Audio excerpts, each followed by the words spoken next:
Hello everybody, today is December 6th, 2018. Down here in South Florida, it is a little bit cooler today than it was yesterday. Hopefully it'll get a little bit cooler yet. Hopefully, fingers crossed. Yesterday's video, for those of you who watched it, was going in and out of focus a bit. And one of our viewers sent me a message explaining to me that the monitor behind me was causing the camera to focus in and out. So today's video is going to be with the monitor off, and I think she was right.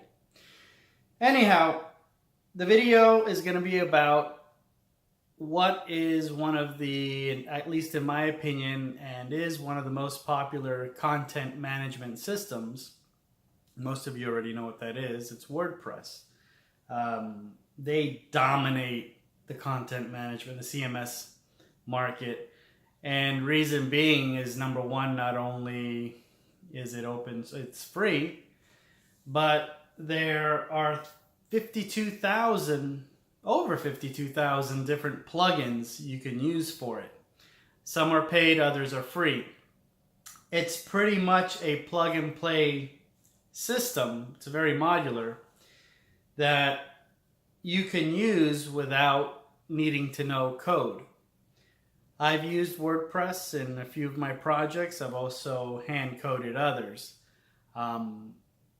There's pros and cons to each, but for someone who's not a geek like myself who likes to dig into code, WordPress is the absolute positively best way to go.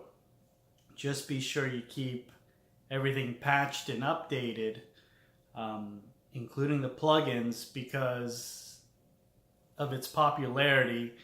It's also a big target for hackers and such not. So you definitely want to keep it patched. If you don't know how to patch it, your web host should be willing to and happily do that for you. And if they're not, give me a call. I'll put you into a web hosting provider that will. Jigsaw. A couple little fun facts. Who uses WordPress in the Who's Who's list? Well, Beyonce uses WordPress. Mercedes-Benz uses WordPress. Sony Music uses WordPress. Publishers like the BBC use WordPress. America and Reuters, also Harvard University. They all use WordPress. So you know it's got to be pretty good if they're using it. At least hopefully, right? It's certainly a very flexible platform. Also, there's a lot of support because of its popularity. It's well supported, well-rounded. You can connect so many third-party tools to it. Some plugins work great, others so-so, at least through my experience. But it's certainly a very user-friendly platform. If you're wanting to create a website, something a little bit more than a simple brochure-type website, go with WordPress. You could go with others like Drupal and a couple others, but you're just not going to have the menu, a variety of different plugins available as you would on WordPress. On my own website, I didn't use it only because I preferred to code it all in HTML. I also have a proprietary CMS backend for the client area. The good part is that it's not an open door to the world's hackers, so we don't have to keep fending them off.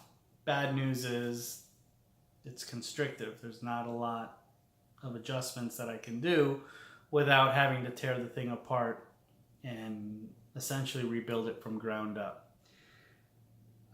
So if you're certainly looking for a CMS platform, if you want to put up a website, it's really simple to launch. There's third-party software.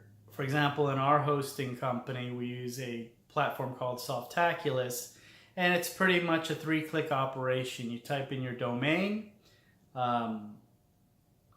other steps, and you click launch, and it self-installs WordPress for you. Now, it's not going to install the whole website. It's pretty much going to say, hello world, and you can pretty much set up the rest. If you have any questions about WordPress, if you're setting up a WordPress site and you need to know a little bit more about it, contact us, or better yet, leave a comment down below. If you want to learn more about websites, web hosting, coding, whatnot, or what we do, smash that subscribe button, like this video, and you'll be glad you did. That's all I have for now. Bye.